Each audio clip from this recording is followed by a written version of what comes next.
Hey everyone, Aaron Stewart, Data Access Golf. Thanks for joining me today on this live/podcast, which is how we handle every Monday, Data Review Monday.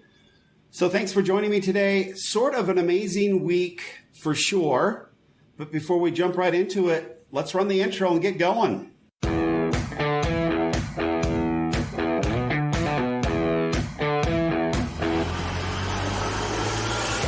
Welcome to Data Access Golf, your home for rapid golf improvement. And now, from the thin air of the Rocky Mountains, next on the number one tee, your host, Aaron Stewart. Hey everyone, welcome back. Thanks for joining me today. Yeah, sort of a kind of a big deal, right? Kind of a big weekend. I don't know how many of you were a little disappointed in how things turned out, but I mean, Saturday night, right? It looked like it was going to be a bit of a barn burner, and we had Rory McIlroy and Brooks Koepka going head to head, and they were going to tear each other's throats out. And boy, it really didn't kind of go that way, did it? So, yeah, I was a little surprised by that. I guess not really surprised because we've seen, as of late, I don't know what's going on, but Rory McIlroy's been playing really good golf and trending really well. He's had a great season. You can't argue with that. As far as the numbers go, he's made a lot of money. He's done really well. Although we will see that only Brooks Koepka, as far as the top five, their per cut, their money made per cut, only Brooks Koepka's has gone up out of the top five that we've been looking at this year, which is interesting. But he's had an amazing year, right? The only player out there with 3 wins on the PGA Tour this year. So incredible play. A lot of discussion about Brooks and a lot of discussion on this show about Brooks Koepka. And I actually got a, you know what, I'm going to worry about that later. We've got a lot to cover here on this day of going over just the data of the big winner for Brooks Koepka. Talk about a guy who doesn't get a whole lot out of this particular win. Well, that's not necessarily true, right? He gets a lot out of it, but he goes over $30 million in prize money, and that does not include the $2 million bonus that he wrapped up by winning this golf tournament he will go into the FedEx Cup playoffs as number one. So he's wrapped up the regular season Wyndham Rewards prize. It was a $10 million purse, $2 million to the one that finished at the top of the FedEx Cup numbers. And for a long time, it looked like it was going to be Matt Kuchar. And Brooks Koepka just kind of came in and ripped it away from him. Over the course of the last 2 weeks, he kind of knocked Matt out at the British Open and then completely made it impossible for Matt to catch him after this WGC event. And then on top of that, this is not one that I was really paying attention to. If you look at his total money kind of won by wrapping it up this week, yeah, it's the $2 million from the Wyndham's reward is a full season prize, obviously. But then also he picked up, and what is that? The AEA Cup or something like that they choose a hole on every single course. And that hole, they take everybody's number for that particular risk reward hole. And the person who wins that picks up another $1 million. It looks like Brooks is going to win that one too. Unless something goes dreadfully wrong. So literally at the end of this tournament, he picked up like $4.75 million. Because he wrapped it all up and he's got one tournament left and it doesn't look like he doesn't need to play in it. So it looks like he's pretty much wrapped that all up, which is amazing. So incredible win for Brooks for sure. There was also some chatter. I don't know if you heard this, but there was some chatter for sure right before the tournament started because, I mean, the last day, because Brooks showed up like 45 minutes before and just kind of, he says he's always warmed up. He just went out and people are so shocked and amazed that he could go out and do this. And it took me back to the time, you remember the Ryder Cup when Rory McIlroy kind of had to be rushed to the course in a police car that was later auctioned off for some charity, whatever. And he came in and went out and won his match in the Ryder Cup easily. And everybody was kind of freaking out that Rory could just show up and go, that's how good he was. And yeah, so it was all a bunch of chatter and talk, but Brooks didn't seem to have any sort of problem with it. And then I got a meme from one of my cousins yesterday that talked about how Brooks Koepka said, yeah, I don't even like golf, so whatever. And that's actually a fascinating statement, which we will talk about in a podcast later this week, because it's something that Brooks has, probably unbeknownst to him, tapped into something that's really important to play good golf. And so we'll talk about that and how he's gone about doing that. So as you know, today's Data Monday, so we will jump in and kind of look at the stats from the week and how Brooks Koepka got it done. And we'll jump right in and do it now. Let me pull up my screen up there. There it is. And, oh, no, I've got a picture-in-picture. So all the data is sort of up here. So if you see me looking back up and down, I've got a screen up here. That's what's going on there. I'm not trying to ignore anybody. I just want to stay focused on this. So a little information then on Brooks Koepka and his big win. So that's his third win in 2019. He's the first one to do that this year. Some history on Brooks Koepka. He's the first. Well, he's a back-to-back winner of the PGA Championship and the U.S. Open, right? That's something that he's been able to do in his career. But this I thought was interesting. He is the first to hold back-to-back titles in two majors simultaneously, right? In all history, in all golf history, he's the first one to do that. He had the PGA Championship and the U.S. Open, right? Back-to-back and simultaneously, where they kind of were on top of one another, right? He went for that 3 in a row at the U.S. Open and wasn't able to get it done. But yeah, pretty fascinating. He won the PGA Championship, had a back-to-back there, and then he was the back-to-back champion of the U.S. Open and tried to go for the three-peat. So pretty interesting stuff. Fifth player to win a major and a WGC event in the same year.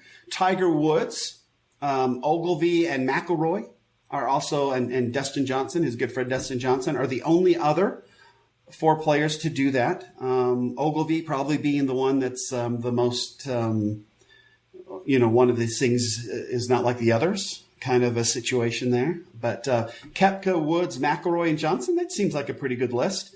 Obviously, you would expect Jack Nicklaus and a bunch of others to be on that, but the WGC wasn't going on then. So anyway, and then this was fascinating. Brooks, not known to be a super good putter, but he has been putting better lately, and he burned a lot of edges at the Open, right? So, but anyway, this week in the WGC, FedEx, St. Jude, he led the field in strokes gained putting for only the second time in his career.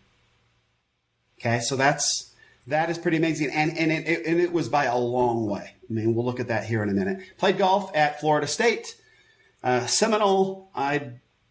I don't know if I knew that or not. That was new information for me. This I didn't know. He was the 2014 European Tour Rookie of the Year, and he actually played on the Challenge Tour over there and won 3 times to get his card for the year that he won the European Tour Rookie of the Year award. So that was pretty interesting. And then in 2014 at the U.S. Open, he finished 4th in that tournament. He actually played in his first U.S. Open in 2013, but he finished 4th in his second, and he earned his PGA Tour card by doing so for the 2014 and 2015 season. So that's Brooks Koepka, and that's how he came to be who he is on the PGA Tour at this time. There was his journey. So let's make the jump down to the next screen here. There we go. Okay, so what did this do for Brooks Koepka and his career? First and foremost, his ranking improvement, nada. He was already ranked number 1 in the world, so he's now ranked more number 1 in the world, so nothing really good there. FedEx Cup ranking, he was already number 1, and he is number 1. So because that was so boring, I decided to throw on there Collin Morikawa, who won the Barracuda Championship or Open. I can't even remember the name of it. So the Barracuda Invitational? Wow, I'm drawing a blank. I can't remember it. But anyway, he won the Barracuda. I should have just said that, right? And I would have looked far less stupid, but I did not. So his world ranking, he went from 172nd all the way up to 90th. So in the top 100 now. And then in the FedEx Cup ranking, because he wasn't a tour player on tour, didn't have a card, they did not have a ranking for him before now. But because he's won and will now have full status on the PGA Tour, they project that he will be at number 46 in the FedEx Cup. Quite amazing. So if he continues his fine play next week, we may see him all the way up to the Tour Championship in Atlanta. So pretty impressive. Definitely when you saw Collin and drawing a blank. When we saw Collin and Derek go at it head-to-head, and Derek came out with the victory. I mentioned back then that if you were going to have to choose between those two swings, which one would you choose? And I said I would take Collin Morikawa's swing any day of the week over Fox's, because Fox's is a disaster. I don't know how else to put it. His swing is so unorthodox, and will be a lot of time. You can put a lot of stress on his body for a long time. Where Collin Morikawa is so fluid and in so many natural good positions that he's going to be able to play until he's 400 years old. Anyway, so really cool to see him kind of continue on with the good play and do quite well. And I would expect to see him at the Wyndham to see if he can't get that up a little bit. He obviously is in the playoffs now, but if he could have another high finish and guarantee a spot in the Tour Championship, then why wouldn't you? So that'll be, I haven't even looked at that. But so pretty interesting there as far as rankings go. How does that change for the world ranking points? I need to move myself out of here so people can see. Oh, dear. Go away. There we go. We'll go down there. So as far as the FedEx Cup season points go, there was no changes. So you've got Brooks Koepka, Rory McIlroy, Matt Kuchar, Xander Schauffele, Gary Woodland, Patrick Cantlay, Dustin Johnson, Paul Casey, John Rahm, and Justin Rose. There's your top 10. Ricky Fowler's down to 12th. Now, it'll be interesting to see who is part of the Wyndham to see if they can't improve their position a little bit. As far as the top 10, I always find it interesting when we got people. I know that the World Golf Rankings are over the course of 2 years, and you divide it by the number of events they play in. So it's always quite interesting. But you've got Bryson DeChambeau, who's played in 52 events compared to everybody else, which I thought was pretty impressive. You've got John Rahm at 51. But anyway, Brooks Koepka, Dustin Johnson, who is 7th in the FedEx Cup. You've got Rory McIlroy, who's 2nd, Justin Rose, who's 10th. Tiger Woods is nowhere to be found in the FedEx Cup season points. He's not in the top 10. Francisco Molinari, also not in the top 10, but he is ranked 6th in the world. John Rahm, 9th, 6th in the world. Bryson DeChambeau, not in the top 10. Justin Thomas, not in the top 10. And Patrick Cantlay, not in, number 6 in the FedEx Cup point and 10th in the World Golf Rankings. So, and as we mentioned, Collin moved all the way up within the top 100 there. So impressive stump numbers. Now going back to then Brooks and what, this is the biggest change that I saw honestly in Brooks. He has been playing so well this year that I wanted to kind of see how the consistency number changed for him. And we talk about this every single week. We like to look at the players and see how they're doing. And we look over the course of their whole career, and we've created this, what I call a consistency rating. It's essentially the number of tournaments you've entered, the number of cuts you've made divided by the number of tournaments you've entered, and it gives you kind of a percentage. So, and we looked at this last week in a podcast for Brooks Koepka. He makes over 6% of his cuts for majors, and he's closer to like 80% for just regular season play. So if we average those all together, he is now up to 84% as far as his consistency number goes, which puts him obviously in the elite category. He has been there all year, and he joins McIlroy, Molinari, DJ, Mickelson, Rose, and Cantlay in that particular organization. Then you've got the solid players, the good players, and the players that would typically lose their card are those that consistently make 59% or less of the cuts on the PGA Tour. So again, Brooks Koepka, surprise, surprise, he's an elite player and moving up, right? He used to be at 80%, and now he's moved all the way up to 84% in this consistency number. So moving right along to what that means for the money. Actually, no, it's not the money. We want to look at the benchmark review. What am I doing? A little update on the app. It is being, hopefully we will have a quote on the app to get it finished up here pretty quickly. But the design's all done. I am still waiting to hear from Fred Shoemaker on his ideas for the app. But in the meantime, I'm going to go get it ready to go. And as soon as there's any comment from there, we'll push it out. We'll get it ready to go for everybody. So obviously these benchmarks have been created based on PGA Tour stats and trying to give us an idea of where we should work on our game and where we are weakest. And so we like to look at how the individual played in the tournament that they just won, and then compare that to the number of their 2018 numbers for the year. So looking at that there, I hope I'm not getting a flash there live, but hopefully everybody can see this okay. But so driving accuracy, Brooks Koepka averaged 66% for the tournament and averaged 57% for 2018. Our benchmark for driving accuracy for hitting the fairway is 55%. So Brooks fits very well in both of those in both his entire year percentage, and his tournament percentage obviously was better than his average percentage. It typically is. This one was interesting though. So in the tournament, he averaged 69% of the greens in regulation, and his 2018 average was 68%. Our benchmark for that is 65%. I actually thought that Brooks probably played a little bit better than that, but we'll see later on that his scrambling numbers were amazing, and that's how he was able to get this thing done. So sand saves for the tournament, he averaged up and down out of the sand 67% of the time. In 2018, he averaged 54% of the time. Our benchmark for up and down out of the sand is 45% of the time, and some of those that score less than 45% on tour, Tony Finau, Bubba Watson, and Gary Woodland, to name a few, our U.S. Open winner. Okay, strokes gained putting. This is where it gets insane for Brooks Koepka, and this is how he got it done. This is not typically how he gets his victories, but I think that you can kind of see that this meant a little bit more for Brooks. He understood that this meant that he went in, he was going to win the regular season FedEx Cup.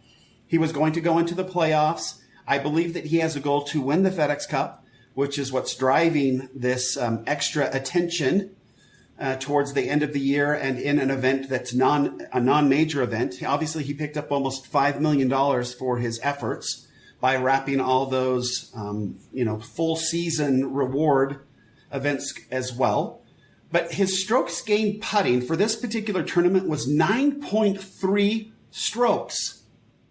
That's how much he picked up on the field for the entire week. That is unbelievable, especially when you look at his average for 2018, where he lost to the, actually, no, I don't think that he was negative. That shouldn't be negative. That should just be, it's not negative.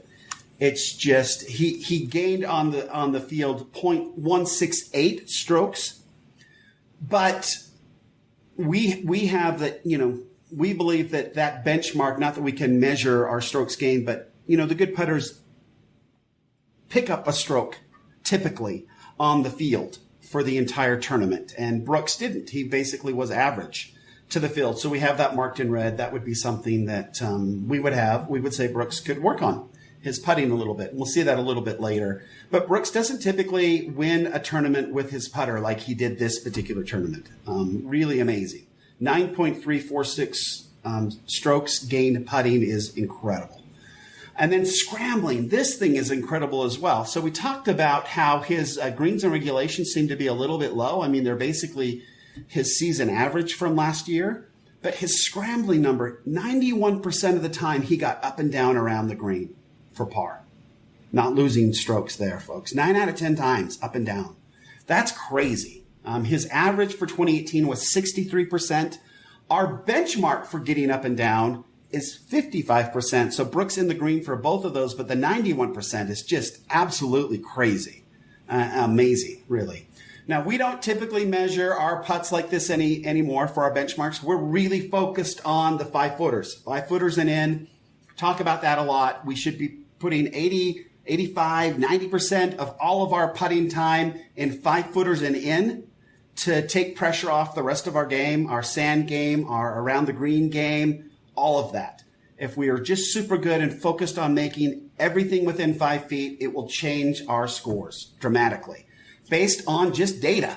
That's just how it is. So Brooks Koepka, we'll go ahead and look at these because we have all year. Next year, I'm not going to look at these. I'm going to take this all out and just look at 5-footers. It'll speed up the show as well, which will be a good thing. So 20 to 25 footers, Brooks makes 10% of those in 2018. Our benchmark is 9%. 20 to 25%, and that's rounded up. So he's right at 9% typically. 15 to 20 footers, 20%. Brooks Koepka makes 20% of those. That's 70% is our benchmark, so he's above it there, but not by much. He's pretty close on all of our benchmarks. Brooks is one of those that would be considered a below average putter based on our benchmarks here. 10 to 15%, 31%. Our benchmark is 28%. From 5 feet, he makes 79% of his putts in 2019. Our benchmark is 80. So we would say that's definitely a place to work for sure. And then putts per round, 28.76. Our benchmark is 30 putts per round. Interestingly, boy, if you can make 91%, if you can get up 91% of the time up and down, boy, you're going to be very, very good. Okay, so what does this mean for the money? We like to do this, obviously. So the WGC FedEx paid out $1.745 million for the victory, and Brooks was able to get around in 264 strokes. So his per day average then, based on that $1.745 million, is $436,250, which equates to $87,250 per hour, assuming a 5-hour round. $6,610 per stroke. And that put him up over $30 million for his career, which is astounding. He has made 103 cuts. And so that raised his average almost $40,000 to $293,303 per cut. Now, we have here, at one point during the year, I went through and took all the winners and created this money versus cut, essentially where we started doing these lives. I created this slide and we started ranking everybody, and these are only the winners, but how much money they make per cut. And so for the top 4, Tiger Woods, and so from it was like 7 or 8 weeks ago when I first did our first live and did this sort of presentation style. At that particular point, all of these players that I've got marked in red made more money per cut than they do now. So you've got Tiger Woods, Rory, Dustin Johnson, and Justin Thomas all now make less per cut some 6-7 weeks later than they did when we first put up the slide. Only Brooks Koepka has gone up, and he went up actually almost $40,000 per cut. So he's had quite the year to take up his money per cut average for their entire career by 40 grand per cut is pretty amazing. That puts him now in 4th place on this list, where he used to occupy 5th place below Justin Thomas. So I think that's incredible. To do that in 1 year, to up your per cut total by 40 grand in over the course of like 7 weeks, is astounding. So Brooks Koepka is making a big ton of money right now and upping that average. Then we like to throw up here and kind of see what's changed. Literally the driving accuracy percentage, because those are things that we look at in our benchmarks. This hasn't changed. Everybody from 1 through 5 is the same. You've got Ryan Moore, Ches Reavie, Jim Furyk, Ryan Armour, and Hendrik Stenson. And the top 5 greens in regulation percentage. Our leader, Corey Connors, still at almost 73%. So Corey had a big win this year, and he continues to hit a lot of greens in regulation, but hasn't really done very well with everything else. So year-to-date stat leaders for stand save percentage, I don't know how this is even possible here, but Tyrone Van Oswegen has raced up from 999 to 1st. Was his ranking. So he gets out of the sand 68.18% of the time. I guess that's because he has only been in one tournament. I have absolutely no idea how this came about. Francisco Molinari then got bumped down to 2nd place. Everybody got bumped down one because this Tyrone zoomed up to 1st place with maybe 1 or 2 tournaments. They should probably limit this space. You have to have a certain number of tournaments before they consider. I don't know if he snuck through or what happened there, but this seems kind of ridiculous. Anyway, leading in scrambling, Tommy Fleetwood with almost 67%. Right, and so if we talk about Brooks Koepka and his 91%, we can see that that's insane. So Tommy Fleetwood leads the way with 67%. Close behind him, Patrick Cantlay gets up 66% of the time, as does Webb Simpson, Lucas Glover, and Aaron Baddeley, all right there at that 66%. And finally, I left this slide in just because Brooks won. Sort of the review of our major winners this year. Tiger Woods obviously took the Masters. Brooks Koepka took the PGA, almost took the U.S. Open, and almost took the British. Right there, finished second in both of those, which is pretty astounding for sure. So great win for Brooks Koepka, and thank you for joining me. Obviously, his stats were way better. The thing to really, I guess, remember most about what Brooks Koepka did was his putting was on fire, and he was trending that way. He burned a lot of edges the last couple weeks, and so everything started to dump for him this week, and he just absolutely lit it up on the greens, and that made the victory pretty easy. Honestly, had he putted like that at the British Open, he would have got that one too. So interesting stuff, a really great week. We will talk later this week about some really cool stuff about swings. I think we're going to get into Collin Morikawa's swing a little bit and maybe compare it to Derek Wolf's just for fun. And we'll have some interesting stuff to talk about there for sure.